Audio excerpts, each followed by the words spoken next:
Hello everyone, welcome back to my channel. কেমন আছো তোমরা সবাই? পতাকা দেখে বুঝতেই পারছো কাল ছিল স্বাধীনতা দিবস। তো আজ সকাল সকাল সেন্টারে চলে গেছিলাম। আজকে কিন্তু সেন্টারে সবাই শাড়ি পরে এসেছিল।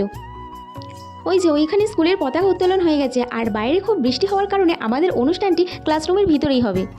তো ম্যাম প্রথমে উঠে গিয়ে মোমবাতিটা জ্বেলে দিয়ে অনুষ্ঠানটি শুরু করলেন। তো তারপরে সবাই একে একে উঠে গিয়ে মাল্যদান করলেন। সত্যি আমাদের মহান মুক্তিযোদ্ধারা আমাদের দেশের স্বাধীনতার জন্য তাদের জীবন উৎসর্গ করেছেন। তাদের সবাইকে সম্মান জানাই। মাল্যদানের পরে এই দিদিটা একটি কবিতা বলবে। কবিতাটা খুবই সুন্দর, আপনারা শুনুন, বুঝতে পারবেন। আমি একটা ছোট্ট ডিসলাইন আছে, এত নগণ্য হয়তো চোখেও পড়ি না, তবু যেন মুখে আমার উসখুস করছে বারু। আমাদের বুকে আমাদের আমরা বেরিয়ে পড়বো, আমরা ছড়িয়ে পড়বো শহরে গঞ্জে গ্রামে দিগন্ত থেকে দিগন্তে। আমরা বারবার চলি নিতান্ত অবহেলার তাদের মতো। নমস্কার।